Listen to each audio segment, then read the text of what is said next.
धीरे धीरे रे मना, धीरे ही सब कुछ होए, माली सींचे सौ घड़ा, ऋतु आए फल होए। दोस्तों, कबीर दास जी का यह प्रसिद्ध दोहा ये कहना चाहता है कि इंसान को अपने मन में हमेशा धैर्य रखना चाहिए, क्योंकि सब कुछ धीरे धीरे ही होता है। अगर कोई माली एक ही दिन में किसी पौधे को 100 घड़े पानी से भी सींच दे, तब भी फल तो मौसम आने पर ही लगेंगे। इसीलिए जीवन में बड़ी सफलताओं का स्वाद चखने के लिए इंसान के भीतर धैर्य का होना बेहद आवश्यक है। चाहे जॉब में करियर बनाना हो, बिजनेस सेट करना हो या फिर अपने सपनों को पूरा करना हो, सब्र सफलता के सफर में मील के पत्थर का काम करता है। आज की इस भागदौड़ भरी दुनिया में जहां हम 2 मिनट में बन जाने वाली मैगी की तरह सब कुछ जल्दी से हासिल कर लेना चाहते हैं, जिसके चलते सब्र और धैर्य जैसे कॉन्सेप्ट कहीं पीछे छूटते जा रहे हैं। आज की इस वीडियो में हम धैर्य और बड़ी सफलताओं को हासिल करने में धैर्य यानी पेशेंस कितनी महत्वपूर्ण भूमिका निभाता है, इस बारे में विस्तार से जानेंगे एक कहानी के माध्यम से।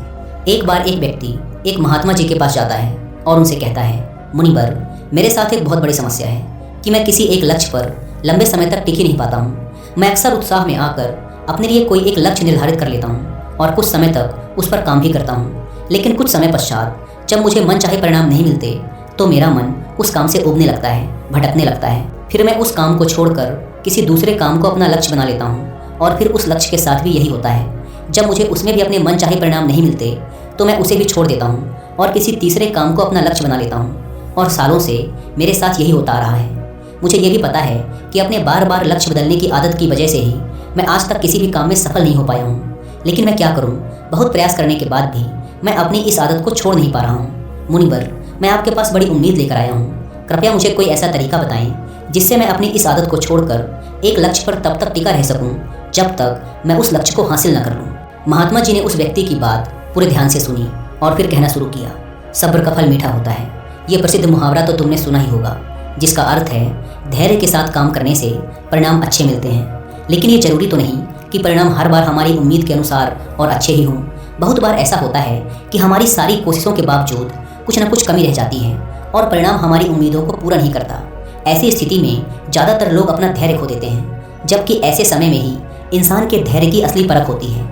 सब्र का टूट जाना अक्सर एक आम बात है, और ये तब होता है जब चीज़ें उतनी जल्दी नहीं होती जितना हम चाहते हैं। लेकिन यह आदत आम बात तभी तक है जब एक निश्चित समय के लिए हो और इससे होने वाले नुकसान कम हो। बार बार और जल्दी जल्दी अपने धैर्य को खोना हमें शारीरिक और मानसिक रूप से नुकसान पहुँचाता है। साथ ही यह हमारे सामाजिक जीवन को भी बर्बाद कर सकता है, क्योंकि बार बार अपना सब्र खोने से लोगों का हम पर से विश्वास पूरी तरह खत्म हो जाता है। जाहिर सी बात है, ऐसी मानसिकता के साथ तुम अपने लक्ष्य पर केंद्रित कैसे रह पाओगे। और आज के इस भागदौड़ भरी जिंदगी में जहां मन को भटकाने वाली इतनी सारी चीज़ें हैं, ऐसी स्थिति में लंबे समय तक किसी एक काम पर अपने ध्यान को लगाए रख पाना मुश्किल होता जा रहा है। तो फिर इसका समाधान क्या है? इसका समाधान है मन को शांत रखने का प्रयास और जागरूकता का अभ्यास करना। जागरूकता यानी मन को वर्तमान में स्थिर और केंद्रित रखना। वर्तमान में जो कुछ भी हो रहा है उसमें डूब जाना, खो जाना, लीन हो जाना ही जागरूकता है, ध्यान है। इसमें अतीत या भविष्य से ध्यान हटाकर पूरी तरह वर्तमान में रहना होता है, और तुम जो कुछ भी कर रहे हो उसे पूरी तरह से महसूस करना है। यह एक ऐसा अभ्यास है जिसे नियमित रूप से करने से तुम इसे जिंदगी के हर पहलू में लागू कर सकते हो। जागरूकता और ध्यान का अभ्यास करने के कई गजब के शारीरिक और मानसिक फायदे होते हैं। जैसे इसके नियमित अभ्यास से अच्छी नींद आती है, तनाव कम होता है, इंसान पूरे दिन हल्का और खुश महसूस करता है, साथ ही मन शांत रहता है और एकाग्रता भी बढ़ती है, जिससे लोग अपने काम पर अच्छे से ध्यान दे पाते हैं। ध्यान और जागरूकता का महत्व और इसके फायदों के बारे में जानने के बाद अब अगला प्रश्न उठता है कि जागरूकता का अभ्यास कैसे करना है और कौन सी जरूरी बातों का ध्यान रखना है। तो सबसे पहले तुम्हें एक मजबूत इरादा बनाना चाहिए, और इसके फायदों को ध्यान में रखते हुए तुम्हें ये अच्छे से पता होना चाहिए कि तुम जागरूकता या ध्यान का अभ्यास क्यों करना चाहते हो। जब इसके पीछे कोई मजबूत कारण होगा तभी तुम इस अभ्यास को लंबे समय तक कर पाओगे। जैसे किसी के लिए ये कारण अपना तनाव कम करना हो सकता है, तो कुछ लोगों के लिए अच्छी नींद आना। तो सबसे पहले तुम्हें यह तय करना है कि ध्यान या जागरूकता के अभ्यास के पीछे का तुम्हारा अपना कारण क्या है। अब जब तुमने तय कर लिया कि तुम्हें अभ्यास क्यों करना है, तो सबसे पहले तुम्हें अपने अतीत और भविष्य के फालतू विचारों को बाहर का रास्ता दिखाना है। तुम्हें यह पता होना चाहिए कि तुम्हारी ऊर्जा अतीत के लिए पश्चाताप या भविष्य की चिंता करने के लिए नहीं है, बल्कि अपने वर्तमान पर ध्यान देकर अपने जीवन को एक नई दिशा देने के लिए है। तुम्हें अपने आज के लक्ष्यों पर ध्यान देकर अपने भविष्य की बागडोर अपने हाथों में लेनी है। अब यहाँ जागरूकता के अभ्यास में दूसरी बात आती है ध्यान देने की, यानी खुद को एकाग्रचित करने की, और इसके कई तरीके हैं। पहला, तुम किसी शांत जगह पर आरामदायक स्थिति में बैठ जाओ और अपनी आती जाती सांसों पर ध्यान दो। कि कैसे सांस तुम्हारी नाक से तुम्हारे शरीर के अंदर जा रही है और फिर कैसे बाहर निकल रही है। सारा ध्यान सिर्फ इसी पर लगाना है। दूसरा तरीका है कि तुम शांति से बैठकर अपने मन में चलने वाले विचारों पर ध्यान दे सकते हो। तुम्हें मन में चल रहे विचारों को सिर्फ देखना है, किसी भी विचार को पकड़ना नहीं है। विचार आएंगे और गायब हो जाएंगे, तुम्हें बस देखना है। सड़क के किनारे बैठे उस आदमी की तरह जो वहाँ से आते जाते राहगीरों को देख रहा है लेकिन किसी को रोक नहीं रहा। या कुछ लोग अपने भगवान या मंत्रों का जाप भी करते हैं। जिसका जहाँ मन लगे या जिसके लिए जो तरीका काम करे सभी सही हैं, पर यहाँ सबसे महत्वपूर्ण बात है ध्यान देने की, एकाग्रचित रहने की, फिर चाहे वो किसी भी तरीके से हो। इसी तरह जागरूकता का अभ्यास करने का एक और ज़बरदस्त तरीका है और वो है अभी वर्तमान में तुम्हारे आसपास जो कुछ भी हो रहा है उस पर ध्यान देना। जैसे किसी चीज़ की आवाज़, सुगंध, हवा या फिर तुम कहीं चल रहे हो तो उसके आसपास की हर एक चीज़ पर बारीकी से ध्यान दो। ऐसे ही अगर कुछ खा रहे हो तो उसका स्वाद, आकार, रंग, सुगंध, हर एक चीज़ को देखते और महसूस करते हुए उसे खाना। इस तरह अपनी सारी इंद्रियों की मदद से जागरूकता का अभ्यास बड़े ही शानदार तरीके से किया जा सकता है। इसमें अलग से किसी शांत जगह जाने की जरूरत नहीं, बल्कि जो कुछ भी तुम कर रहे हो बस उसे महसूस करना है। अपनी ज़िंदगी में हर इंसान कभी ना कभी ऐसी स्थिति में ज़रूर पहुंचता है जहां उसे लगता है कि वह अटक चुका है, उसे आगे कोई रास्ता नज़र नहीं आता, उसकी सफलता रुक सी जाती है। असल में हम कितनी ही सटीक योजना क्यों न बना लें, कुछ बाहरी परिस्थितियाँ हमारे हाथ में नहीं होती या फिर कभी हम अपनी क्षमताओं का सही अनुमान नहीं लगा पाते और ऐसे लक्ष्य तय कर लेते हैं जो उस समय हमारे लिए हासिल कर पाना लगभग असंभव होता है। तो ऐसी स्थिति में सब कुछ छोड़ देने का मन करता है। इसी वजह से ज़्यादातर लोग लक्ष्य तो निर्धारित कर लेते हैं लेकिन अपनी योजना पर लंबे समय तक काम नहीं कर पाते और हार मानकर अपना लक्ष्य बदल देते हैं या फिर योजना। जबकि बहुत बार ऐसे पलों में बस एक धक्के की जरूरत पड़ती है जो हमें फिर से उत्साहित कर सके। जब किसी काम में हमारी प्रगति हमारी उम्मीद से कम होती है या फिर नहीं होती, तब हम सबसे पहले उस काम को ही छोड़ देना चाहते हैं। ये स्वाभाविक है क्योंकि यही सबसे आसान काम लगता है उस समय। लेकिन यही बात सबसे खतरनाक भी है क्योंकि अगर बार बार हार मान लेने की आदत पड़ गई तो फिर किसी भी काम में सफल होना तुम्हारे लिए बहुत मुश्किल हो जाएगा। ऐसी स्थिति में तुम्हें अपनी मानसिकता बदलने की ज़रूरत है। सबसे पहले जो हो रहा है उसका सही मूल्यांकन करना, गलतियों का पता लगाना और फिर उसके हिसाब से योजनाओं को नए तरीके से बनाने की ज़रूरत होती है। भविष्य की चिंता छोड़कर वर्तमान के काम पर अपना ध्यान लगाना और मन लगाकर अपने काम को पूरी जागरूकता के साथ करना तुम्हें फिर से अंदर से उत्साह से भर देगा। तुम्हें इस बात को हमेशा याद रखना है कि मुश्किलें और असफलताएं भी जिंदगी का एक हिस्सा हैं। ये हमें कुछ नया सिखाते हैं और हमारे व्यक्तित्व निर्माण में महत्वपूर्ण भूमिका निभाते हैं। अपनी मानसिकता को एक नई सोच देकर तुम सफलता के बीच में आने वाली छोटी छोटी असफलताओं को एक मौके के रूप में देख सकते हो। तुम्हें अपने अंदर एक सकारात्मक मानसिकता विकसित करनी चाहिए जो भविष्य में आने वाली चुनौतियों के लिए तुम्हें मानसिक रूप से तैयार रखेगा। तुम अपने सोचने का नजरिया बदलकर अपनी परिस्थितियां बदल सकते हो। हमेशा ऐसे लक्ष्य तय करो जो हासिल किए जा सकते हो। अक्सर असफलता या आगे न बढ़ पाने का एक बड़ा कारण ये भी होता है कि व्यक्ति खुद से ऐसी ऐसी उम्मीदें पाल लेता है जिसे पूरा कर पाना बहुत ही मुश्किल होता है और फिर वह जल्दी ही निराश और उदास हो जाता है। अगर तुमने समाज या घर वालों के दबाव में आकर कोई ऐसा लक्ष्य तय कर लिया जो ना तो वास्तविक है और ना ही पाने योग्य है, तो फिर तुम उसे पाने के लिए चाहे कितनी ही अच्छी योजना बना लो, सफलता मिलने की संभावना बहुत ही कम होगी।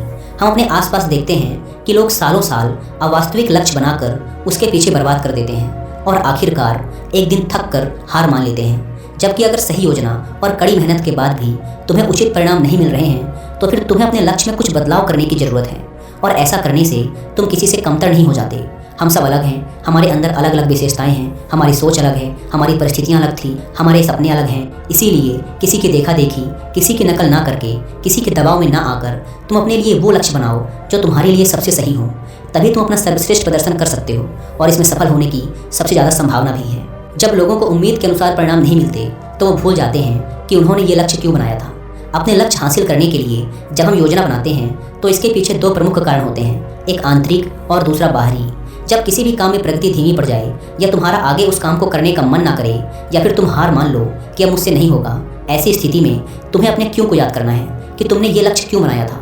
खुद को याद दिलाना है कि अगर तुम हार मान लोगे तो इससे तुम्हारे अपने और तुमसे जुड़े लोगों के जीवन पर क्या प्रभाव पड़ेगा। अपने लक्ष्य के पीछे के मजबूत कारण को याद करना तुम्हें ऐसी स्थिति में हौसला देगा जब तुम हार मानने वाले होगे। हमारी उम्मीद यह बताती है कि जो काम हम कर रहे हैं उसका परिणाम कैसा होना चाहिए। हम कितनी और कैसी उम्मीद रखेंगे यह बहुत सी चीज़ों पर निर्भर करता है, जैसे हमारे अतीत के अनुभव, समाज की राय, बाहरी परिस्थितियाँ इत्यादि शामिल हैं। तुमने भी अनुभव किया होगा कि जब तुम्हारे परिवार, समाज या आसपास के लोग अच्छा कर रहे होते हैं तो तुम्हारे ऊपर भी उनसे अच्छा करने का तनाव बढ़ने लगता है। लेकिन ऐसी स्थिति में तुम्हें किसी की देखा देखी या दबाव में आकर कोई काम नहीं करना चाहिए, बल्कि अपनी काबिलियत, समय, परिस्थिति, जानकारी के अनुसार ही अपना लक्ष्य तय करके उस पर काम करना चाहिए। वैसे भी इस दुनिया में सबके सारे सपने कहाँ पूरे होते हैं, लेकिन उम्मीद पूरी ना होने की स्थिति में कुछ लोग टूट जाते हैं और हार मान लेते हैं, जबकि वहीं दूसरी तरफ कुछ लोग नए सिरे से नए जोश के साथ उस काम को पूरा करने में जुट जाते हैं। कभी सोचा है ऐसा क्यों होता है कि एक ही परिस्थिति में लोग इतनी अलग अलग प्रतिक्रिया क्यों देते हैं? क्योंकि हम सब एक दूसरे से अलग हैं, हमारी सोच और क्षमताएं अलग अलग हैं। वैसे उम्मीद या अपेक्षाएं रखना गलत नहीं है, क्योंकि ये हमें अंदर से उत्साहित और जोशीला बनाए रखती हैं। लेकिन ज़रूरत से अधिक उम्मीद और अपेक्षाएं रखना चिंता और तनाव का कारण बन सकती हैं। इसीलिए हमारी अपेक्षाएं हमेशा वास्तविक होनी चाहिए, क्योंकि निराशा का सबसे बड़ा कारण होता है अवास्तविक लक्ष्य बना लेना। तुम्हें अपने लक्ष्य तय करने से पहले अपनी योग्यता, जानकारी, पसंद, परिस्थितियाँ, समय और उपलब्ध संसाधन पर ध्यान देना चाहिए और उसी के अनुसार अपना लक्ष्य बनाना चाहिए, ताकि तुम अपनी क्षमताओं और जानकारियों का सही उपयोग करके अपना सर्वश्रेष्ठ प्रदर्शन कर सको, न कि किसी की देखा देखी या प्रभाव में आकर खुद को ऐसे काम में झोंक दो जिसके लिए तुम्हें बाद में पछताना पड़े। श्रीमद् भगवद गीता में कहा गया है कि कर्म करो, फल की चिंता मत करो, यानी कि सिर्फ परिणाम की लालच में काम ना करें, बल्कि उसके सफर का भी आनंद उठाएं।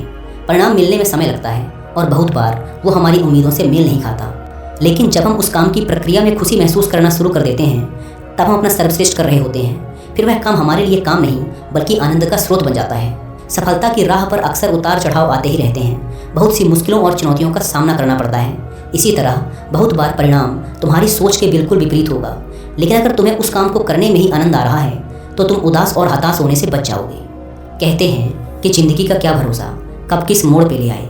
जीवन पूरी तरह से अनिश्चित है और हमेशा हमारी योजना के अनुसार चीज़ें नहीं हो सकती, क्योंकि इसमें बाहरी परिस्थितियाँ भी अपना असर डालती हैं, जिन पर हमारा कोई बस नहीं चलता।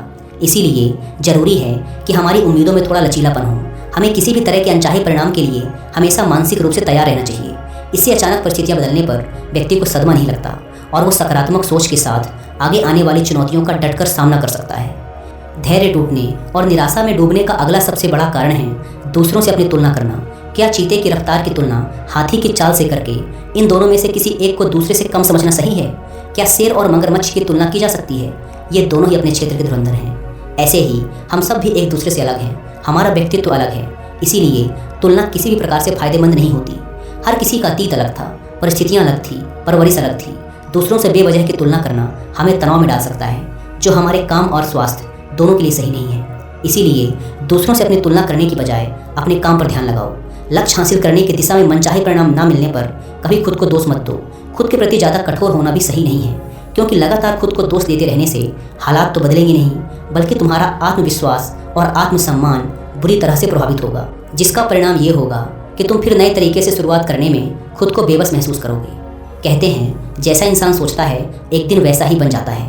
इसीलिए ये जरूरी है कि हम इस बात को लेकर जागरूक रहें कि हमारे मन में किस तरह के ख्याल ज़्यादा आते हैं। खास तौर पर सोने से ठीक पहले और सुबह उठने के ठीक बाद आने वाले विचार हमारी ज़िंदगी बदल देने वाले होते हैं, क्योंकि रात में सोने से पहले हम जो सोचते हैं हमारा अवचेतन मन पूरी रात उस पर काम करता है।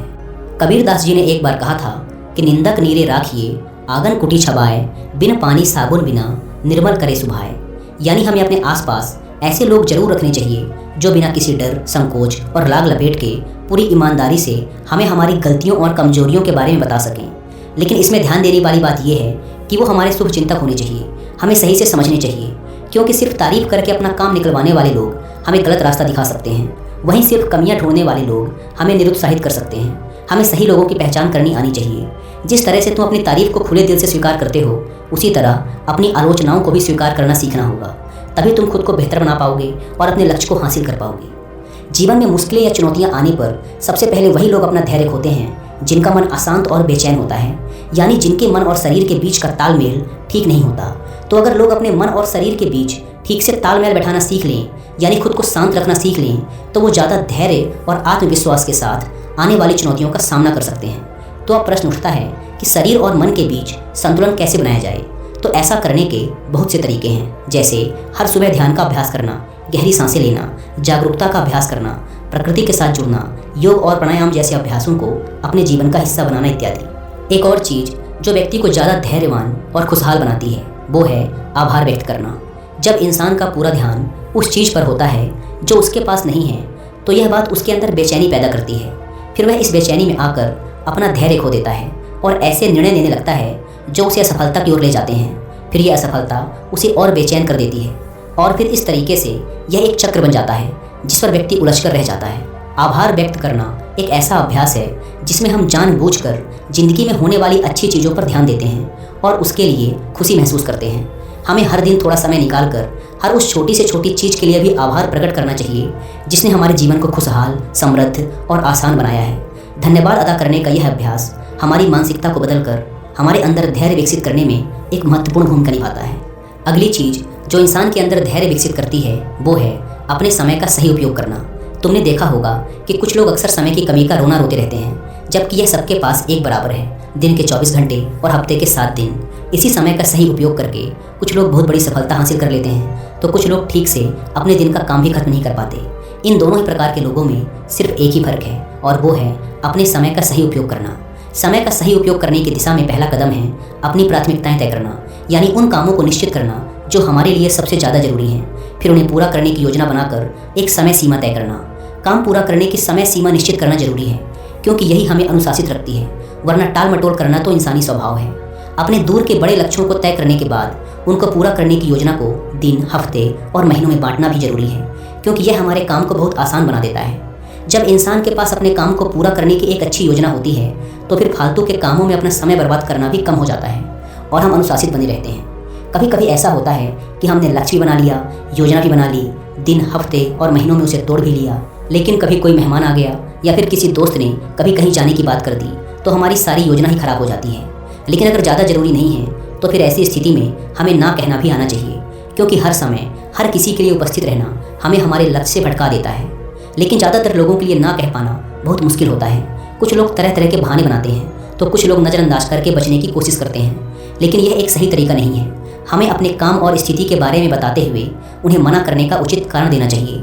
अगर वो लोग सच में हमारे शुभचिंतक या हमें समझने वाले होंगे तो वो हमारे साथ बहस या ज़बरदस्ती नहीं करेंगे। इस दुनिया में जितनी भी बड़ी हस्तियाँ हुई हैं सभी में एक बात समान है कि उन्होंने समय और धैर्य का महत्व समय रहते समझ लिया था। जब हमें कोई दूरगामी लक्ष्य हासिल करने होते हैं तो उसकी सफलता के लिए धैर्य का होना बेहद आवश्यक है। ये बात उन सब ने जान ली थी।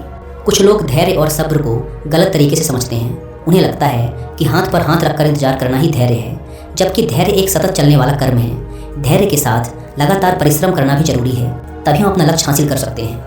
लक्ष्य हासिल करने की दिशा में धैर्य को विकसित करने के लिए कुछ बातों को ध्यान में रखना बेहद जरूरी है। जल्दबाजी में निर्णय लेने पर ज़्यादा संभावना है कि हमारा निर्णय गलत दिशा में होगा। इसीलिए कोई भी निर्णय लेने से पहले इसके फायदे और नुकसान पर सोचना और उसके बाद सही से निरीक्षण करके उचित निर्णय लेना ही निर्णय लेने का सही तरीका है। लेकिन इतनी लंबी प्रक्रिया के लिए हमारे अंदर धैर्य होना चाहिए। हमें तुरंत परिणाम हासिल करने के चक्कर में जल्दबाजी नहीं करनी चाहिए क्योंकि छोटा रास्ता कभी सही नहीं होता। भावनाओं में बहकर निर्णय लेना भी खतरे से खाली नहीं होता।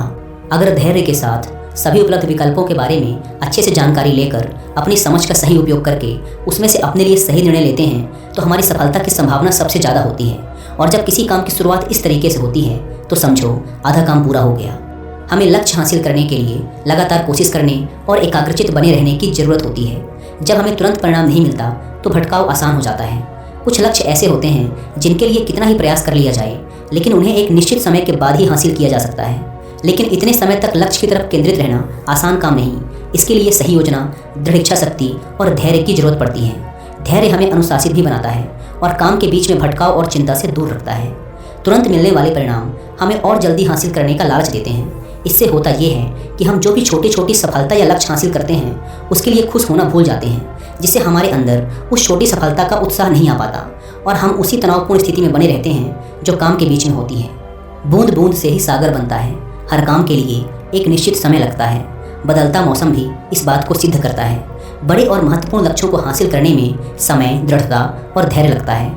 बड़े लक्ष्य के लिए बड़े धैर्य की भी जरूरत पड़ती है क्योंकि धैर्य हमें डटे रहने में मदद करता है। ऐसे समय में जब कोई परिणाम मिलता ना दिखाई दे, धैर्य हमारी निराशा को दूर करता है और हौसला बढ़ाता है, जिससे हम अपने लक्ष्य को हासिल करने की दिशा में लंबे समय तक पूरी दृढ़ता और आत्मविश्वास के साथ लगे रहते हैं। इतना कहने के बाद महात्मा जी ने अपनी बात समाप्त की और वो मौन हो गए। उस व्यक्ति को भी धैर्य और सफलता प्राप्ति में धैर्य के महत्व का अर्थ पता चल चुका था। उसने इस जानकारी के लिए महात्मा जी का धन्यवाद किया और वहाँ से चला गया। दोस्तों, मुझे उम्मीद है कि आपको भी इस वीडियो से काफ़ी कुछ सीखने को मिला होगा। धन्यवाद।